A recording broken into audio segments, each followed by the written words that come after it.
रामू अपने 10 वर्षीय बेटे मोहन के साथ कड़ी धूप में जमींदार के खेत में काम कर रहा था कि तभी रामू का बेटा मोहन धूप की वजह से बेहोश होकर गिर पड़ा। अरे मोहन, मोहन आंखें खोल मोहन, क्या हुआ? तभी वहां पर जमींदार आ पहुंचा। अरे वाह वाह, ये क्या रामू, अब तक तो सारे खेत की जुताई हो जानी चाहिए थी, लेकिन तुम तो बैठ के आराम कर रहे हो। कैसी बात कर रहे हैं जमींदार?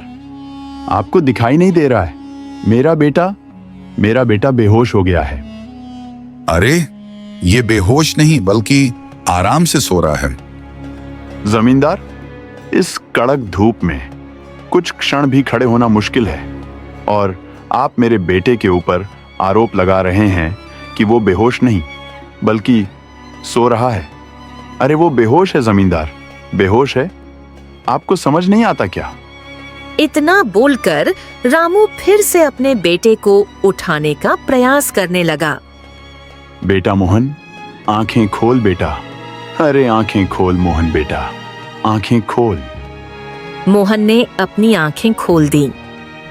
बाबा, मुझे बहुत तेज प्यास लगी है बाबा।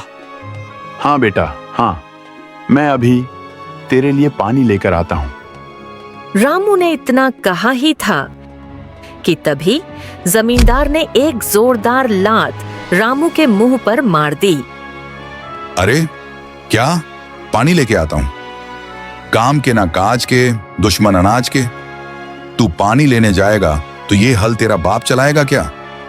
बड़ा आया और तेरा यह बेटा इसकी तो।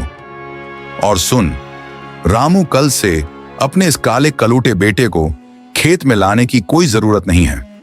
तुझे अकेले ही खेत में हल चलाना होगा। ले जा इसको। यह कहता हुआ जमींदार अकड़ता हुआ वहां से चला गया। रामू बेचारा रोते हुए अपने बेटे को देखने लगा। दरअसल रामू के बेटे का रंग काला था।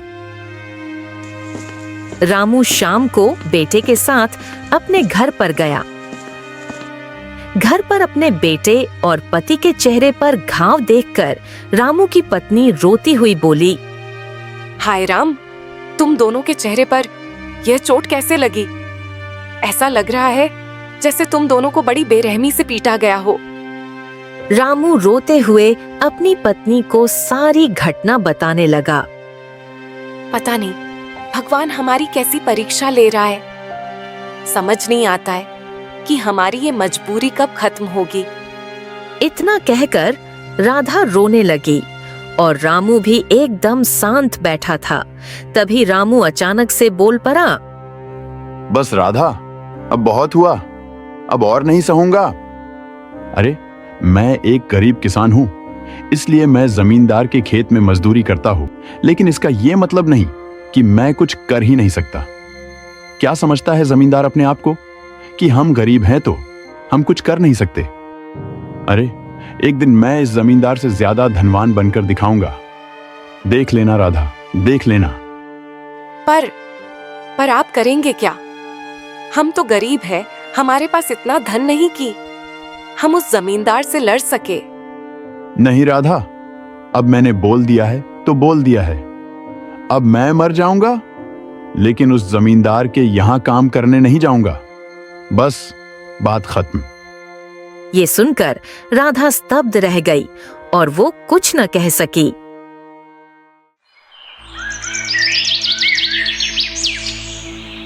अगले दिन सुबह रामू जल्दी से उठा और तीर धनुष लेकर जंगल की ओर निकल पड़ा।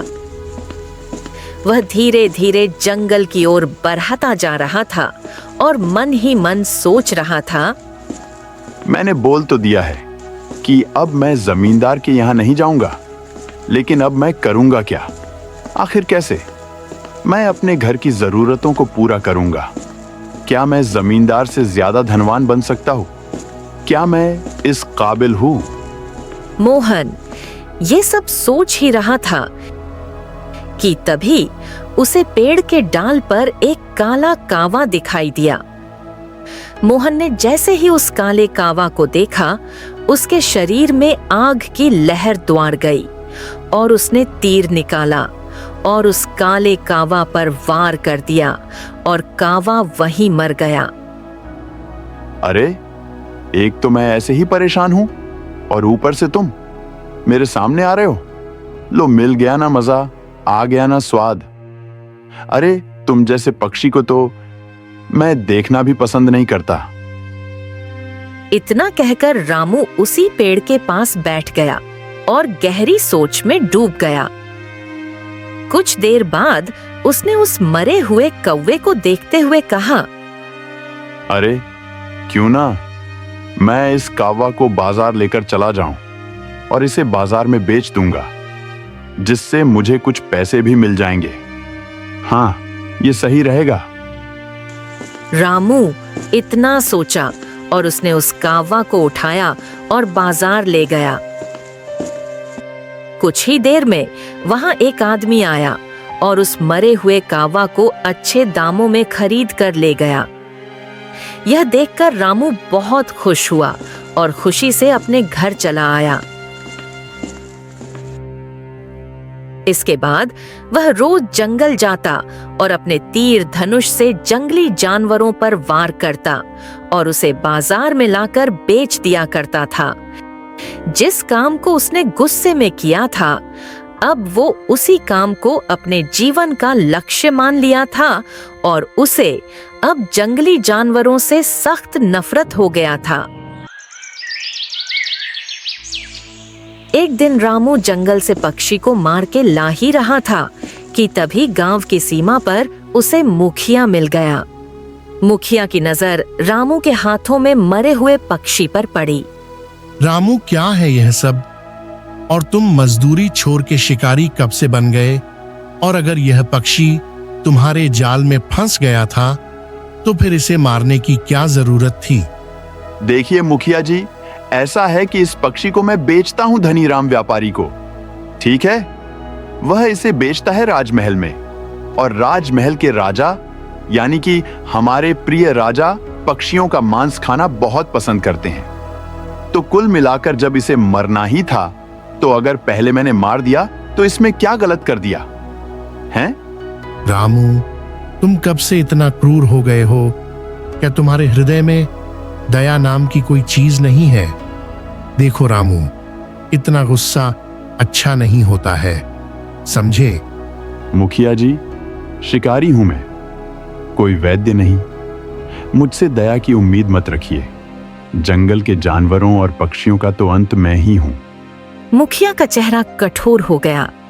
देख लेना रामू, एक दिन तुम्हें इसका खामियाजा भुगतना ही पड़ेगा, जरूर भुगतना पड़ेगा। रामू बिना कुछ कहे वहां से चला गया। धनीराम एक धनी व्यापारी था। रामू हर शिकार वहीं बेचता था। रामू वो पक्षी लेकर धनीराम के पास पहुंचा। आहा, अरे वाह वाह! रामू कल ही महाराज कह रहे थे कि उन्होंने कई दिनों से जंगली पक्षी का मांस नहीं खाया। वाह, तू बिल्कुल सही समय पर आया है। महाराज खुश होंगे और तुझे अच्छी कीमत मिलेगी। धनीराम ने कुछ सिक्के रामू को दिए। रामू प्रसन्न होकर घर लौट आया। रामू ने सिक्के अपनी पत्नी राधा के हाथ में रखे। राधा मुस्कुरा उठी। पता है राधा, आज फिर मुखिया अपना उपदेश दे रहा था। वही ज्ञान की वाणी, पक्षी को मत मारो, ऐसा मत करो। उसी समय मोहन आ गया। पिताजी, मुखिया जी सही कहते हैं। आप एक शिकारी हैं, लेकिन जानवरों और पक्षियों को बड़ी बेदर्दी से मारते हैं। आपको ऐसा नहीं करना चाहिए। ए, फालतू की बात मत कर मोहन, चुप रहा। अरे, अगर मैं शिकार नहीं करूंगा तो तुझे क्या खिलाऊंगा और अपने परिवार का पेट कैसे पालूंगा? अब मैं एक गरीब मजदूर नहीं हूं जो उस जमींदार के खेत में जाकर काम करूंगा। अब मैं एक शिकारी हूं, शिकारी। रामू यह कहकर घर से निकल गया। राधा ने मोहन की ओर देखा और चुप रही। अगले दिन रामू घर से निकल पड़ा। रामू जंगल पहुंचा और दिन भर जंगल में घूमता रहा, लेकिन उस दिन उसे कोई शिकार नहीं मिला। भूख और थकान से कमजोर रामू एक वृक्ष के नीचे बैठ गया। हे भगवान, अब मैं करूं तो क्या करूं? अगर मैं खाली हाथ लौटा तो राधा टूट जाएगी, मोहन भी भूखा सो जाएगा, दोनों मेरी राह तक रहे होंगे। अब मैं क्या करूं? क्या करूं? रामू का चेहरा निराशा से भर गया। कुछ देर बाद उसके मन में एक विचार आया। हाँ, एक काम करता हूं, झील के पास जाता हूं, वहां जरूर कोई ना कोई शिकार मिलेगा। हाँ, यह सही रहेगा। इतना कहकर वो तेजी से झील की ओर चल पड़ा। कुछ ही देर में रामू एक सुंदर झील के पास पहुंचा। वो इधर उधर देख ही रहा था कि अचानक उसकी नजर एक विचित्र बगुले पर पड़ी। अरे बाप रे बाप, ये क्या? ये तो बड़ा ही विचित्र बगुला है। क्या गजब का चमक रहा है। अगर मैंने इसे पकड़ लिया तो मेरी तो सारी गरीबी खत्म हो जाएगी। रामू आगे बढ़ा, पर जैसे ही उसने उसे पकड़ने के लिए कदम बढ़ाया, उसका पैर फिसल गया और वह झील के अंदर गिरकर बेहोश हो गया। कुछ पल बाद रामू की आंख खुली। वो फिर उसी झील के सामने था और वह बगुला उसके सामने खड़ा था। तुम बड़े ही क्रूर शिकारी हो रामू, लेकिन तुम्हारा मन अभी पूरी तरह से दूषित नहीं हुआ है। तुम्हारे भीतर कहीं ना कहीं दया बाकी है। इसी कारण तुम पत्थर में नहीं बदले, वरना अब तक तुम पत्थर बन चुके होते। क्या ये तुम क्या कह रहे हो? और तुम मनुष्य की भाषा में कैसे बोल सकते हो? तो तुम तो एक बगुले हो। क्या तुमने गौर से नहीं देखा? मैं कोई साधारण बगुला नहीं, बल्कि एक मायावी बगुला हूं। और अभी तुम्हारा समय नहीं आया है कि तुम यह जानो कि मैं कौन हूं। चलो, देख क्या रहे हो, अब यहां से चले जाओ। जाओ जाओ। मैं खाली हाथ नहीं जा सकता, नहीं तो मेरा परिवार भूखा है। मेरी पत्नी और बेटी मुझ पर ही निर्भर है। मेरी बिटिया भूखी रह जाएगी। खाली हाथ नहीं जा सकता मैं। रामू ने सारा हाल उस बगुले को सुनाया। ठीक है, चलो, मैं तुम्हारी मदद करूंगा, पर उसके बदले तुम्हें भी एक कार्य करना होगा। बोलो। हाँ, कौन सा कार्य? तुमने अब तक न जाने कितने निर्दोष जीवों को मारा है। मेरे सवाल का जवाब दो। तुम जंगल के जानवरों को इतनी बेदर्दी से क्यों मारते हो?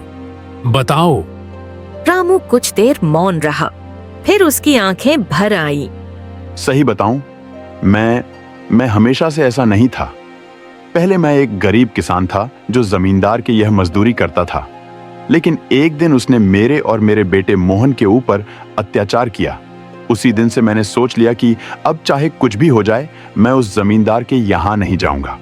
और तब से लेकर आज तक मैं अपना सारा गुस्सा जंगल के जानवरों पर निकालता हूं। बगुला रामू को एकटक देखने लगा। देखो, मैं मानता हूं कि तुम्हारे साथ जो हुआ वो गलत था, परंतु तुम अपना गुस्सा जंगली जानवरों पर निकालते हो, ये ठीक नहीं है।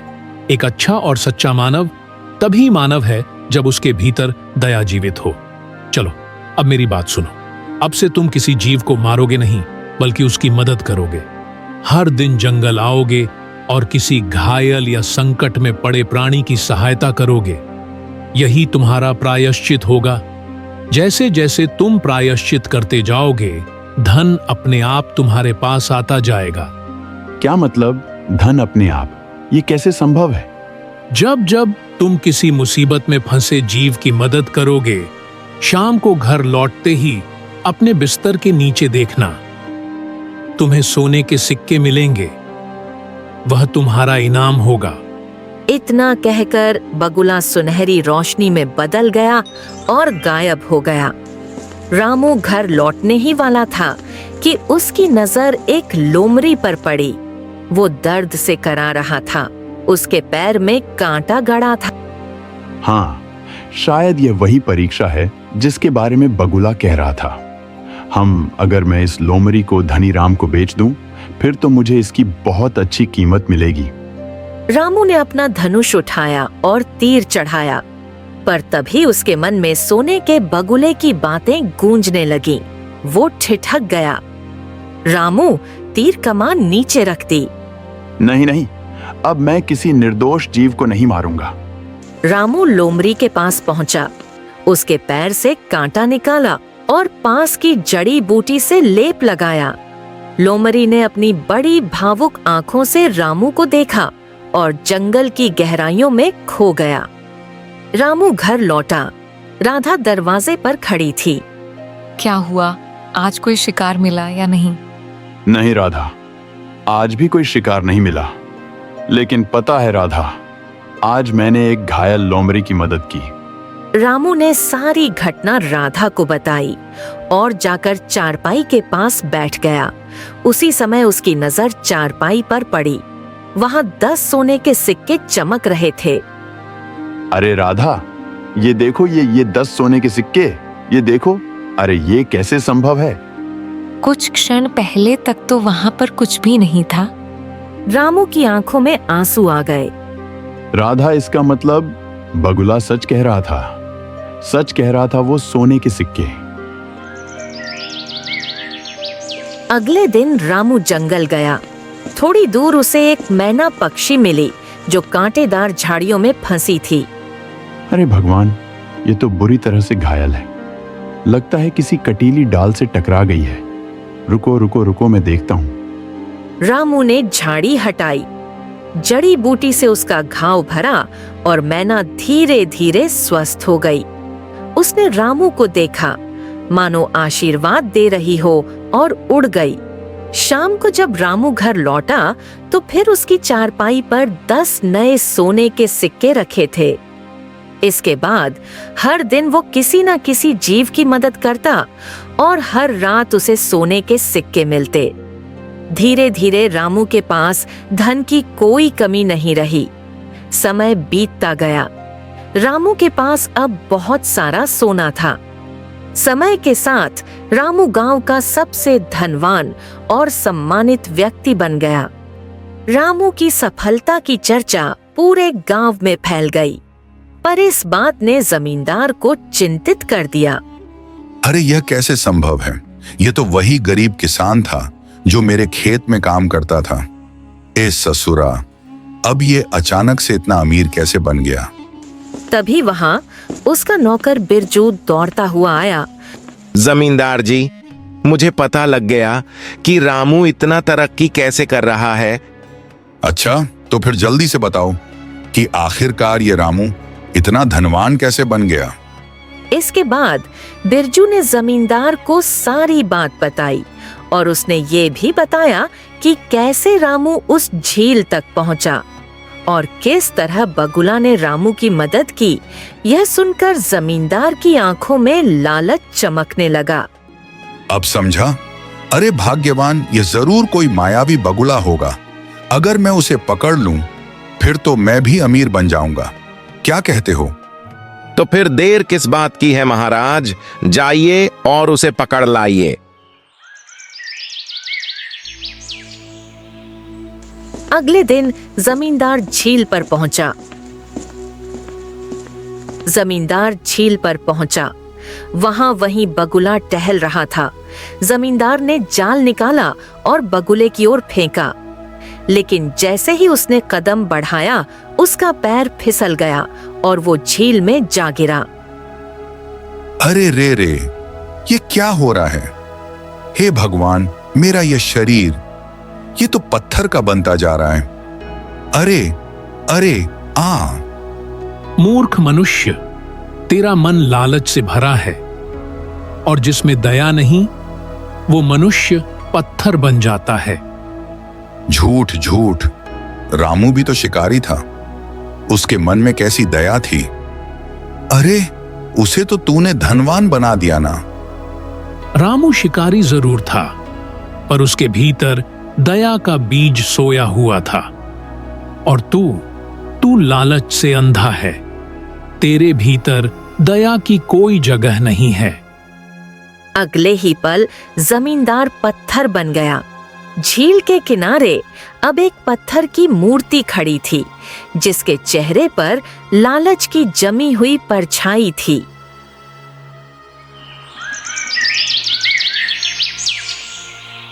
शाम तक जमींदार घर नहीं लौटा। हे भगवान, मेरे पति झील पर गए थे, अभी तक लौटे नहीं। क्या कोई अनर्थ हो गया? इतना कहकर वो सीधा रामू के घर पहुंची। रात का सन्नाटा था। रामू गहरी सोच में डूबा था। अरे जमींदार की पत्नी, आप यहाँ क्या कर रहे हैं? मेरे पति झील के पास गए थे, वो लौटे नहीं। मुझे लगता है कि उनके साथ कोई अनहोनी हो गई है। मैं तुम्हारे पास इसलिए आई हूँ, कृपया मेरी मदद करो। रामू का चेहरा कठोर हो गया। उसकी आंखों में गुस्सा और चिंता दोनों झलकने लगे। ओह, आखिरकार सेठ जी को वहां जाने की क्या जरूरत थी? वो बगुला कोई साधारण बगुला नहीं, बल्कि मायावी बगुला है, और उसका रहस्य तो मुझे भी पूरी तरह से नहीं पता। क्या कहूं सेठ जी को? चलिए मैं जाकर देखता हूं, कहीं सेठ जी को कोई नुकसान तो नहीं हो गया। रामू और जमींदार की पत्नी जंगल के उस रहस्यमयी झील तक पहुंचे। चांदनी झील पर पड़ रही थी और वहां पत्थर की एक आकृति खड़ी थी। अरे भगवान, ये तो मेरे पति हैं। इनका शरीर तो पत्थर का बन गया है। रामू स्तब्ध रह गया। तभी रंग बिरंगी किरणों की चमक हुई और उसी चमक से बगुला प्रकट हो गया। यह लालच की वजह से मुझे कैद करने आया था, पर यह नहीं जानता था यह मायावी झरना है और मैं इस झील का रक्षक हूं। जब इसने मेरे ऊपर जाल फेंका तो इसका पैर फिसल गया और जैसे ही झील की बूंद इस पर पड़ी, यह पत्थर का बन गया। हे दिव्य बगुले, मेरी विनती स्वीकार करना। कृपा करके इन्हें हमारे सेठ जी हैं, यह इनको इनके असली रूप में लौटा दीजिए ना। असंभव। एक बार जो पत्थर का बन गया, फिर वह मनुष्य नहीं बन सकता, हरगिज नहीं। धनीराम की पत्नी जमीन पर गिर पड़ी और फूट फूट कर रोने लगी। रामू की आंखों में आंसू आ गए। देखो, कुछ समय पहले जब मैं तुम्हारे पास आया था, तुमने कहा था कि मेरे मन में दया की एक चिंगारी बाकी है। अब वह चिंगारी एक दीपक बन चुकी है। अब मैं पूरी तरह से दयालु हो चुका हूं। अगर तुम धनीराम को जीवित नहीं कर सकते तो ठीक है, मुझे भी पत्थर बना दो। मुझ में भी तो कहीं ना कहीं गड़बड़ी थी ना। बगुला कुछ क्षण मौन रहा और फिर बोला, रामू, तुम सच में पूर्ण दयालु बन चुके हो। तुम्हारा मन निर्मल हो गया है, इसीलिए तुम्हारे शब्दों ने चमत्कार किया। और देखो, रंगीन किरणें धनीराम के पत्थर शरीर पर पड़ी और वो अपने असली रूप में लौट आया। मैं इस झील के अंदर रहता हूँ, यह मेरा राज्य है। मैं बगुले के रूप में घूमता हूँ ताकि मनुष्यों की परीक्षा ले सकूं। बगुला कुछ क्षण मौन रहा और बोला, मैंने देखा था, तुम पहले एक क्रूर शिकारी थे जो जंगल के जीवों को मारकर आनंद लेता था, लेकिन तुम्हारे भीतर दया का बीज हमेशा था। उसी बीज ने तुम्हें बदल दिया। आज तुम सच्चे अर्थों में किस्मत वाले शिकारी बन गए हो, क्योंकि किस्मत उन्हीं की होती है जो अपने मन को जीत लेते हैं। हाँ, अब मैं सदा दया और सेवा के मार्ग पर रहूंगा। जब तक जीवित रहूंगा, हर घायल पक्षी और जानवर की मदद करता रहूंगा। ऐसा ही हो रामू, जब तक तुम जीवित रहोगे, हर सेवा के बाद तुम्हें आशीर्वाद और सोने के सिक्के मिलते रहेंगे। यह मेरा वचन है। इतना कहकर मायावी बगुला रंगीन आभा में विलीन हो गया।